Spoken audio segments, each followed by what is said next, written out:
Hi hello friends, welcome back to media talks. நான் உங்கள் மௌனிகா. ஃபைனலாக இன்றைக்கி ப்ரொமோ வந்து ரிலீஸ் ஆகிடுச்சு. நம்ம எதிர்பார்த்த மாதிரியே, நம்ம எக்ஸ்பிளைன் பண்ண மாதிரியே நேற்றுக்கு ஏன் ப்ரொமோ வரல அப்படின்னு சொல்லி நம்ம வீடியோ ஷேர் பண்ணியிருந்தோம். இன்றைக்கி ஃபைனலாக மார்னிங்கே நம்ம சொல்லியிருந்தோம் இன்றைக்கி ஒரு ப்ரொமோ வந்து நல்லாயிருக்கும். அதுவும் அந்த ஜெயிலில் விஜயும் காவேரியும் பேசிக்கிற மாதிரி ஒரு ப்ரிவ்யூ போட்டிருந்தாங்க இல்லையா, அதுக்கு ஒரு ப்ரொமோ வந்து நல்லா இருந்தோம்னு சொல்லியிருந்தோம்.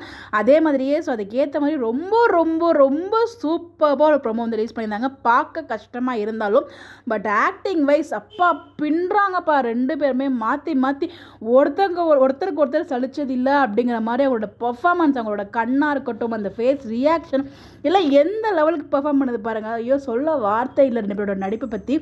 ரொம்ப ரொம்ப ரொம்ப நல்லா இருந்துச்சு இந்த ப்ரோமோ. அந்த கை வந்து வச்சதாக இருக்கட்டும், அது ரொம்ப அழகாக வந்து கேப்சரும் பண்ணியிருந்தாங்க. அதெல்லாம் சிரிடி அப்படின்னு சொன்னது, இதுதான் நீ தான் என் காவேரி அப்படின்றது. நீ ஏன் இங்கே வந்த காவேரி அப்படிங்கும்போது காவேரி வந்து ஃபீல் பண்ணுறாங்க. என்னை ஏன் நீங்கள் கல்யாணம் பண்ணிக்கிட்டீங்க, நீங்கள் எனக்கு கல்யாணம் கொடுத்துருக்கலாமே அப்படிங்கிற மாதிரி நிறைய டைலாக் வந்து சொல்கிறாங்க. இது உனக்கு செட் ஆகவே இல்லை காவேரி, நானும் உன்னை ஜெயிலில் அரெஸ்ட் பண்ணியா வந்திருக்கேன், சந்தேகத்தில் தானே கூட்டு வந்திருக்காங்க அப்படிங்கிற மாதிரி வந்து சொல்லியிருக்காங்க. பட் விஜய் வந்து நார்மலாக அரெஸ்ட் பண்ணி போலீஸ் ஸ்டேஷனில் வச்சிருக்கலாம். பட் அதுக்கான காரணம் ஏன் வந்து ஜெயிலில் போட்டிருக்காங்க இவ்வளோ இமீடியட்டாக இவ்வளோ ஃபாஸ்ட்டாக அப்படிங்கிறதுக்கு எபிசோட்லையுமே சொல்லியிருக்காங்க. பார்ப்போம் எப்படி இதுலேருந்து வெளில வராரு அப்படின்னு சொல்லிட்டு.